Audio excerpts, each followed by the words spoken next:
lendas, mas o folclore não é apenas as lendas. O folclore é esse conhecimento popular. O nome vem disso, de uma expressão inglesa, né, da língua inglesa, que é sobre isso. Ou seja, que é esse conhecimento, essa sabedoria que é popular, esse folclore aqui, folclore, né?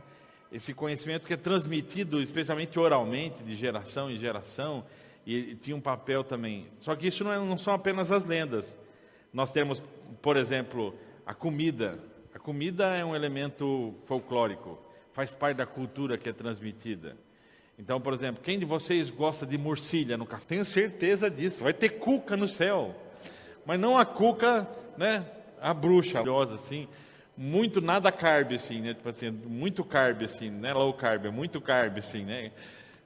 Isso aqui são elementos da cultura da comida alemã. Morcilha é uma salsicha feita à base de sangue. É o pão mais barato que tem, assim, e vem com a farofa em cima da cuca, né? Então, assim, dá sustância. Pensa assim, junta uns 3 pãozinhos francês, lá é mais comum o pão d'água, né? Ou o cacetinho que tem em Curitiba, tal, assim, tem lá também, né?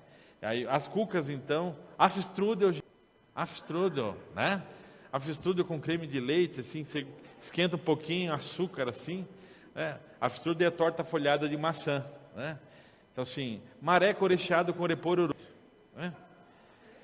Mareco recheado por ser cultura alemã, lá foi colonizado por alemães. Estava conversando com o Juan, eles tiveram em Florianópolis, né? São folclores brasileiros, né? Porque a gente é muito grande. Mas eu lembro, por exemplo, de um que tinha uma história que por exemplo, aqui é muito forte para nós a catira, né? Então, assim, não sei quem de vocês sabe dançar catira, a gente tem as quadrilhas, as festas populares fazem parte do folclore, né? Fazem parte, por exemplo, a festa do divino, que é muito forte, né, na nossa miscigenação folclórica, da mistura das festas populares com as festas religiosas, se tornou, né, um milkshake, né? Juntou tudo isso, a gente tem tudo isso misturado. Alguém já disse que a mitologia é aquilo que os adultos creem. O folclore é aquilo que eles ensinam para os seus filhos. E a religião é a mistura dos dois, né? Na religião você mistura os dois. Vou conversar com você hoje sobre uma vida menos folclórica.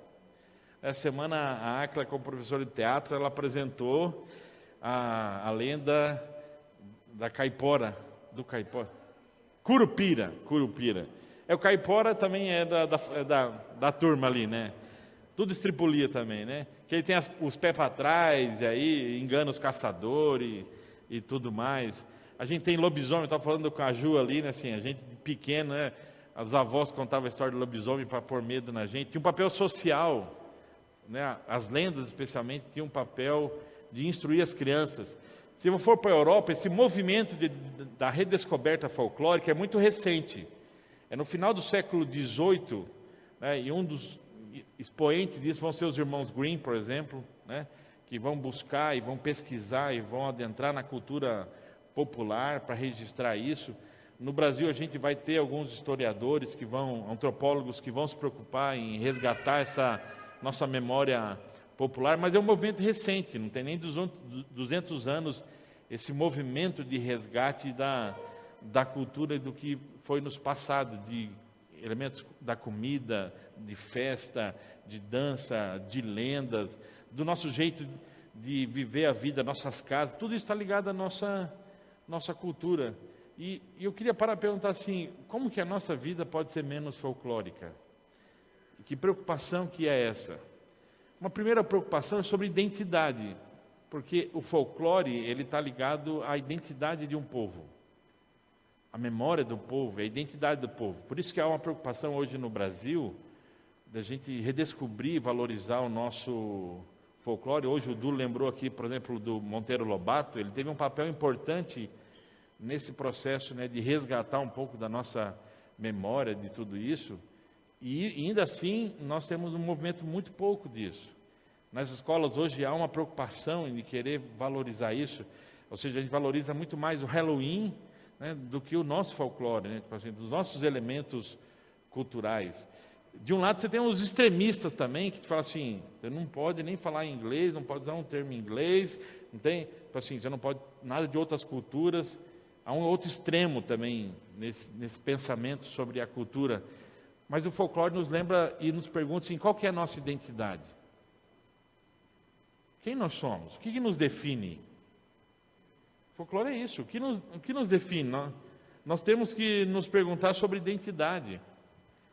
Quando nós fazemos essa pergunta para nós como cristãos, o que nos define? O que nos define como cristãos? O domingo nos define? Um livro, né? Alguns apelidaram ele de desodorante, né? Então, assim, desodorante de crente, né? Assim, é ele que nos define, é a roupa que nos define. A roupa tem a ver com cultura, folclore também. Então, assim, no nosso caso, no meu caso, que cresci no sul, que é um pouco mais moralista, o não dançar, não era nem as danças, né? O não dançar me definia como...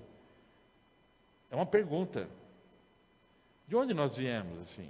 E o que realmente nos define? Enquanto nós não nos conhecemos, nós vamos ter dificuldade de ter uma espiritualidade verdadeira. E especialmente nós vamos ter dificuldade de dividir isso com as pessoas. Hoje é uma grande preocupação nossa sobre a questão de tolerância, sobre o respeito à maneira como os outros veem a vida, como os outros veem o mundo. Por exemplo, a cosmovisão faz parte do folclore, a maneira como o mundo foi criado. Então, muitas das nossas lendas, elas estão ligadas à criação, de como as coisas passaram a existir. Ou seja, como que as pessoas entendem o universo, o mundo? Hoje nós temos, como é que nós passamos a respeitar os outros se a gente também não se conhece? Então, o folclore, ele tem esse desafio para mim, para você, assim, esse resgate de identidade. Qual que é a identidade da sua família? E aí nós vamos perceber de onde nós viemos, que impacto nós temos sobre nós, o quanto que a gente valoriza as nossas famílias. Então, hoje eu entendo muito bem, por exemplo, por que eu amo pirão de água.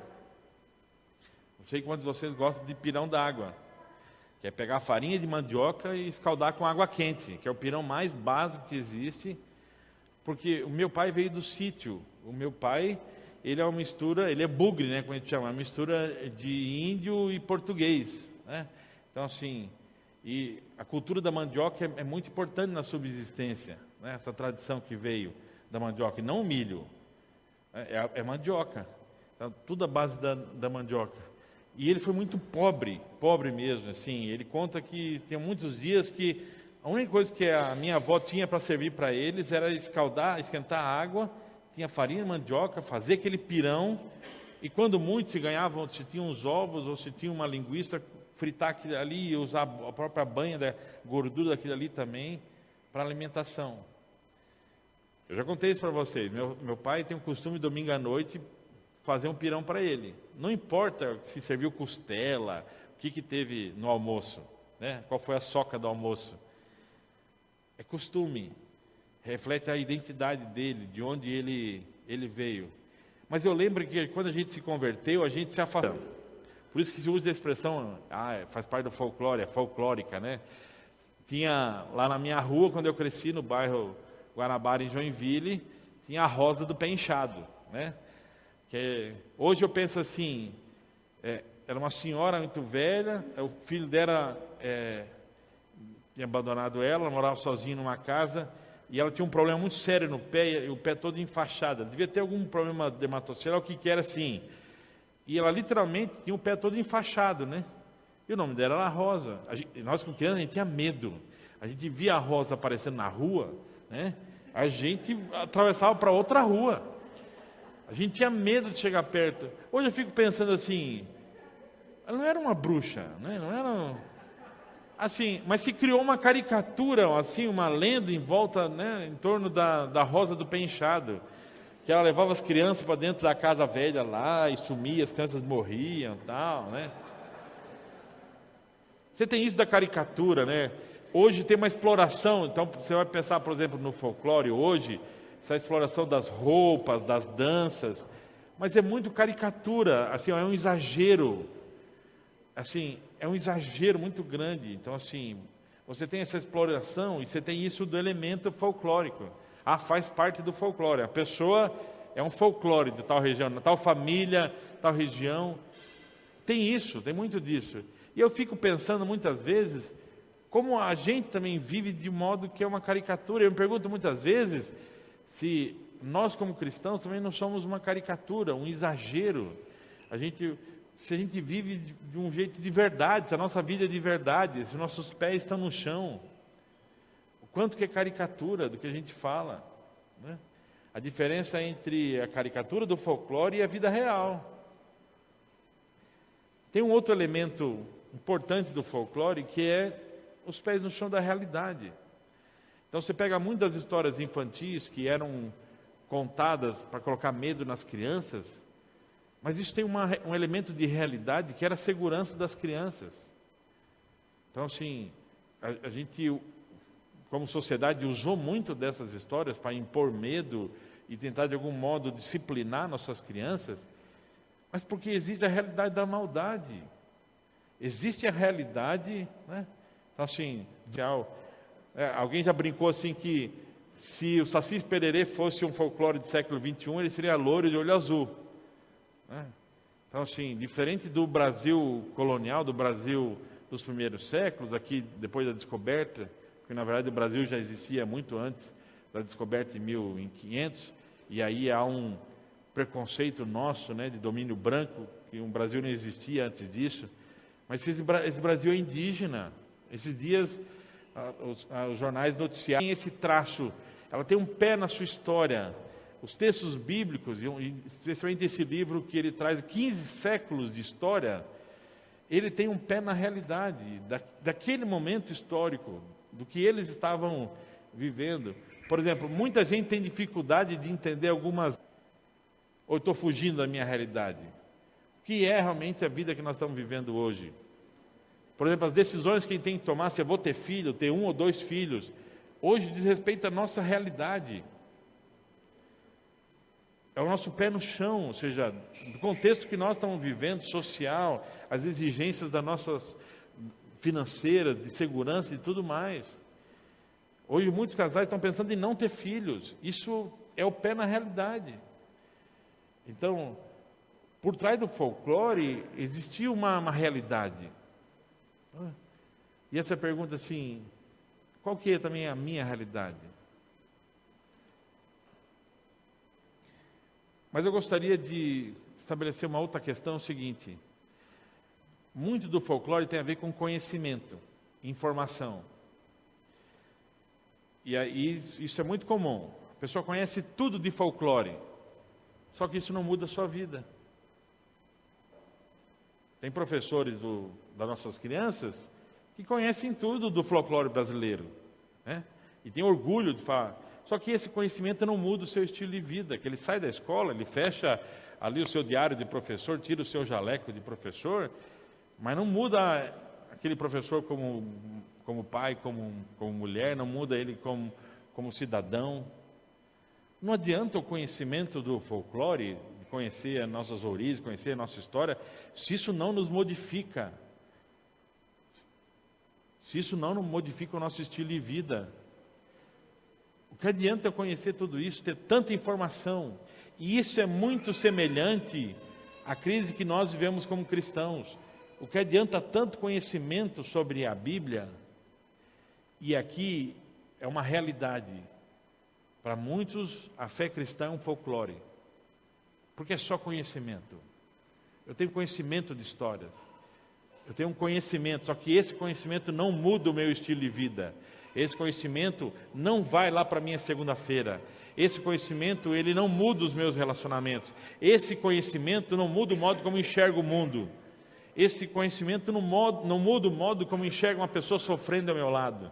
Esse conhecimento não muda a maneira como eu atravesso uma avenida e o que está acontecendo além dos vidros do meu carro. O confronto entre conhecimento e estilo de vida. Hoje tem muita gente folclórica que sabe dançar, tem roupas especiais, participa de festival de folclore, mas a sua vida não é diferente.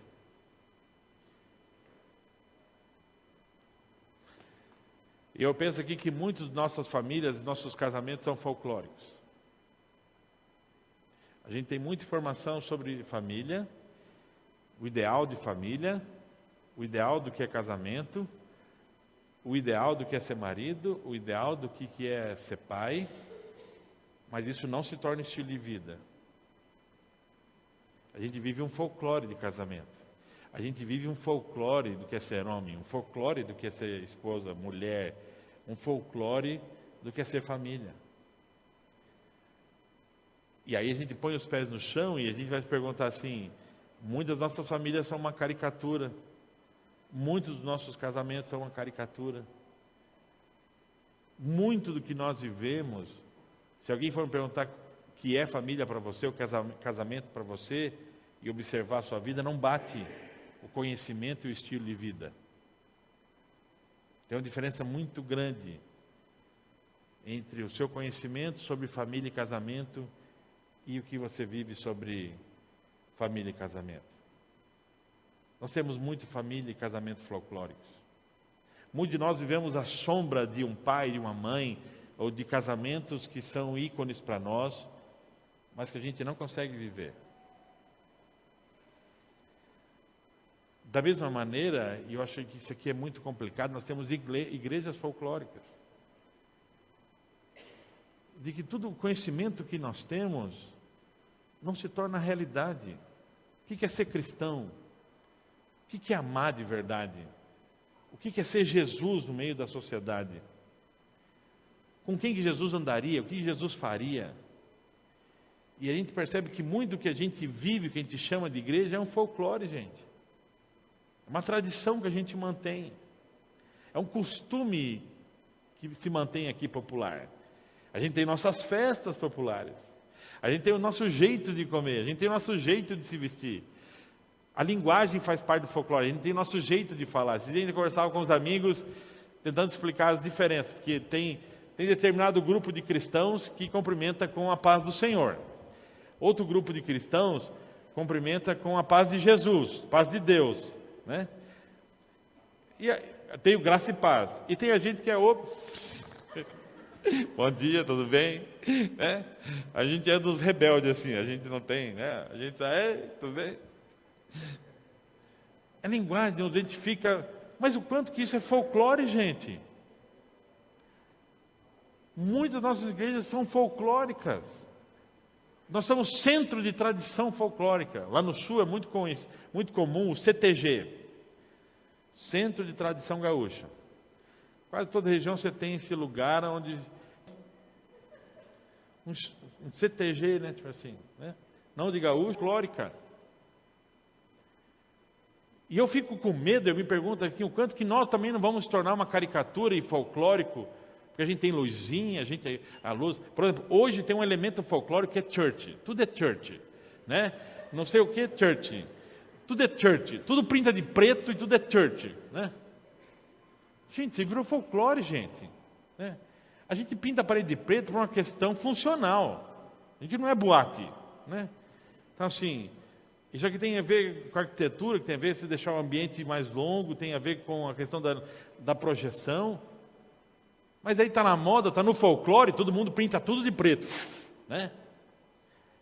É Casa de Deus Church. Ué, meu nome já não está. Você não precisamos de igreja folclórica. Talvez alguns de nós gostemos, a gente gosta do folclore. Isso tem a ver com a religião. O religioso, ele gosta da igreja folclórica. O religioso, ele gosta de ter esse lugar onde ele vai lá, se juntar com outros folcloristas lá, se juntar e vamos lá, vamos cantar, vamos lembrar os hinos, nós vamos fazer de conta que a gente é crente, que a gente é discípulo mesmo, que a vida não é tão folclórica assim, e está tudo certo. O pastor prega como se não fosse folclórico, a gente ouve como se não fosse folclórico, a gente reúne como se não fosse folclórico. Mas Jesus não nos criou como comunidade para sermos folclóricos, gente. Deus não nos colocou no meio da sociedade. Se a gente lembra as palavras deles em Mateus, fala assim, vocês vão ter que ser sal, ter que ser luz, e não folclore. Vocês não são um centro de sal, um centro de luz. Vocês estão espalhados para fazer diferença. Esse é o problema da religião. Na religião a gente se torna folclórico. Muitos de nós aqui somos cristãos há muitos anos. Vocês entendem muito bem o que eu estou falando aqui. Quem daqui está aqui pela primeira vez, ou é cristão há poucos anos, ou ainda não é um cristão, de certa maneira eu quero te convidar a pensar nisso, do que você conhece sobre igrejas evangélicas. Isso é muito semelhante ao processo que também acontece no catolicismo, com a questão da missa. É um processo folclórico, você tem lá, é um bate-ponto. Mas é isso que é vida para nós? É isso que é família? É isso que é casamento? É isso que é comunidade? E ainda há algo muito mais perigoso, que é a fé folclórica. O que é a fé folclórica? O que realmente eu creio? Eu vou ficar com medo porque pode aparecer a mula sem cabeça? Né? Tem mula sem cabeça, gente? Você vai encontrar mula sem cabeça por aí? Você não crê mais nisso. Você pode até ter tido medo quando era... Talvez alguma... Hoje tem doente, tem gnomo. Eu vi gnomo, eu vi doente, né? Tem uns assim que vão olhar debaixo do cogumelo para ver se não tem ali, né? Alguém. O que é essa fé? Aquilo que a gente crê. Não a fé dogma no sentido assim, apenas de informação cristã. Semana conversava com um dos Guilhermes que a gente tem aqui. O quanto a gente tem uma fé que realmente nos define, que põe os nossos pés no chão e nos dão esperança. E nos modifica o nosso estilo de vida e como a gente lida com a realidade. Então a gente olha para uma realidade injusta que nós vivemos. Nós olhamos para a Bíblia não é folclore. A Bíblia para nós é um livro de fé e não de folclore.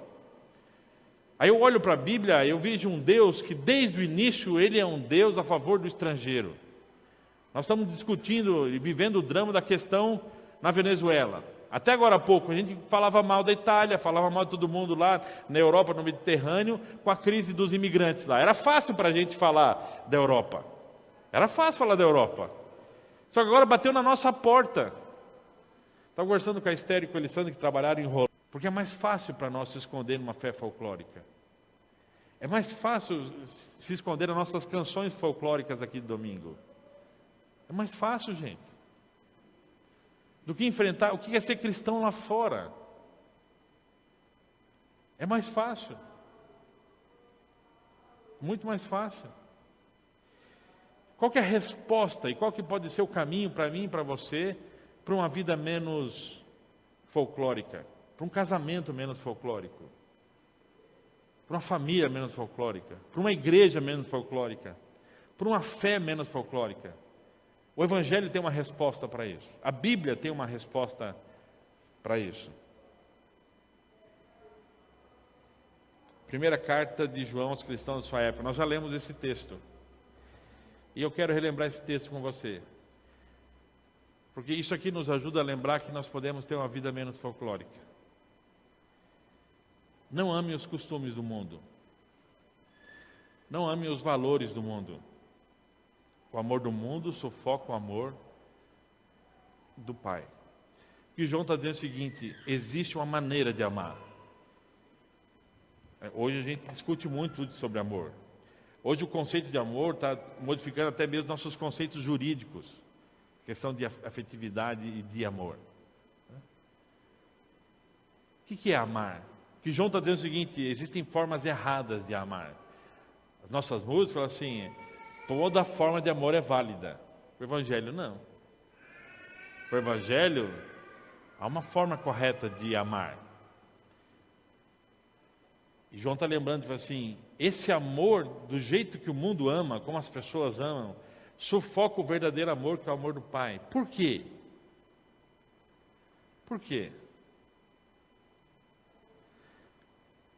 Praticamente tudo o que acontece no mundo, o desejo de seguir o seu próprio caminho, de querer tudo para si, de parecer importante, não tem nada a ver com o Pai. Há um movimento aqui. João está lembrando que é um movimento de amor. Amor é um movimento. Em que direção? Você pode amar em direção aos outros ou em direção a si mesmo. Quando esse amor ele tem a sua própria direção em si mesmo, quando eu amo para mim satisfazer, para aquilo que eu preciso. No grande hino do amor, Paulo lembrou isso. O amor não busca seus próprios interesses. É um movimento em direção. Deus fez esse amor na cruz. O movimento de amor na cruz é Deus falando assim: eu estou amando em direção a você.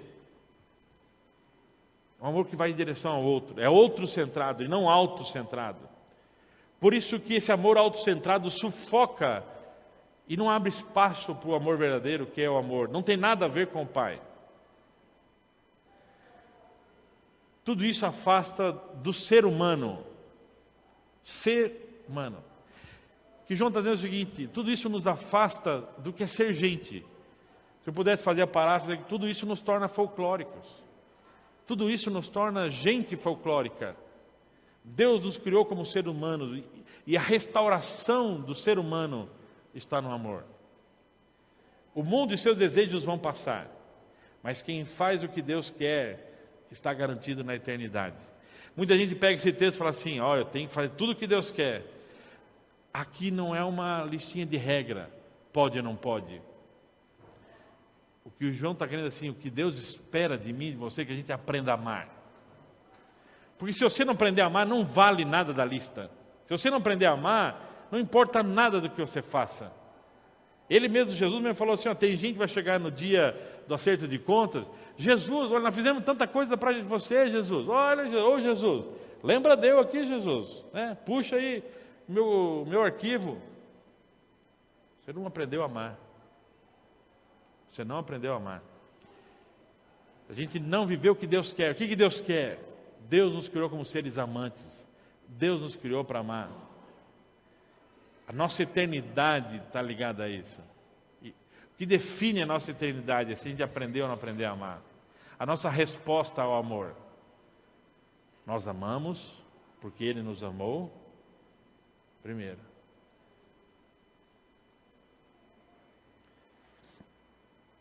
Por uma vida mais amorosa. Se eu quero ter uma vida menos folclórica, eu preciso amar mais. Eu quero ter uma família mais amorosa. Eu preciso ter um casamento mais amoroso. Eu preciso ter relações que vivem amor verdadeiro. Nós precisamos de uma igreja amorosa e não folclórica. Nós precisamos de uma fé amorosa. A nossa fé é muito legalista, é muito correta, muito justa, mas pouco amorosa. Nós precisamos de menos fé folclórica e uma fé mais amorosa. A resposta do Evangelho, da graça de Deus, que nos dá sem merecermos, que faz por nós sem nós termos feito nada, está no amor. Quem é Deus? Deus é? O Evangelho não fala assim, ó, Deus ama. O Evangelho define: Deus é amor. Por isso que Ele ama. Quer ter uma vida menos folclórica? Se eu quero ser um pai menos folclórico, eu preciso aprender a amar. E é difícil. Tem dia que é difícil amar a Ayla. Dá vontade de ser um pai mais folclórico, é mais fácil, né? Mais fácil. Tem dia que é mais fácil querer ser um marido folclórico. É mais fácil, gente. Mais fácil manter aparências para os outros. Eles não sabem o que acontece lá em casa. Aí de repente acontece o divórcio, as pessoas não entendem, porque era tudo folclórico. O filho se suicida ou se arrebenta, foge de casa, não quer mais saber do pai. O que está acontecendo aqui? Isso é fruto do folclore e não do amor. O desafio de Deus para mim e para você é nós termos uma vida mais amorosa. O desafio do Evangelho, a cruz não se revelou no mundo para nós sermos um centro de tradição folclórica da fé cristã. Esse espaço tem que nos impulsionar a vida de amor. O domingo aqui vale a pena se o domingo nos impulsionar para nós continuarmos amando. Nossas músicas vale a pena se elas nos impulsionarem a amar melhor. Amar a Deus e amar os outros melhor. O que a gente faz junto aqui, o nosso sofá vale a pena, nossas luzinhas, né? A gente gosta das nossas luzinhas, né? É. Vamos até fazer um leilão depois, gente. A hora que a gente reformar o salão aqui, a gente vai fazer um leilão do varalzinho de luz aqui. Quem quiser levar para a sua varanda, né? Olha só, isso aqui só vale a pena se de alguma maneira isso aqui nos impulsionar a amar de verdade. Os nossos músicos vão estar fazendo algo que vale a pena se isso impulsionar a amar. Quem está lá em cima se dedicando a ensinar nossas crianças, vai valer a pena se impulsionar a amar. A turma que nos serve, vocês viram hoje que a nossa equipe está de camisa nova, hein, gente? Vale a pena até a camisa nova, se de alguma maneira isso revelar amor, impulsionar a amar. O café que a turma prepara gostoso, vale a pena, se isso de alguma maneira nos ensinar a amar. Nós não queremos ser uma igreja mais folclórica. Nós queremos ser uma igreja mais amorosa. A gente tem os pés na realidade, a gente sabe que a gente é. A gente não é tão amoroso assim não, gente. Como igreja, a gente não é tão amoroso assim não. A gente sabe disso. A gente sabe disso. A gente sabe a família que a gente tem. A gente sabe o casamento que a gente tem. Por isso que os pés no chão da realidade nos lembram da graça de Deus. De que Deus continua agindo em nós e não desiste de nós. Deus não desiste das nossas famílias. Deus não desiste dos nossos casamentos. Deus não desiste do nosso coração e da nossa espiritualidade. Deus não desiste de nós como comunidade. Que Deus nos ajude. Que os nossos lares, que os nossos casamentos, que nós como igreja, que cada um de nós como discípulos e seguidores de Jesus, possamos amar melhor, amar mais, para a glória de Deus. Ore comigo nesse momento.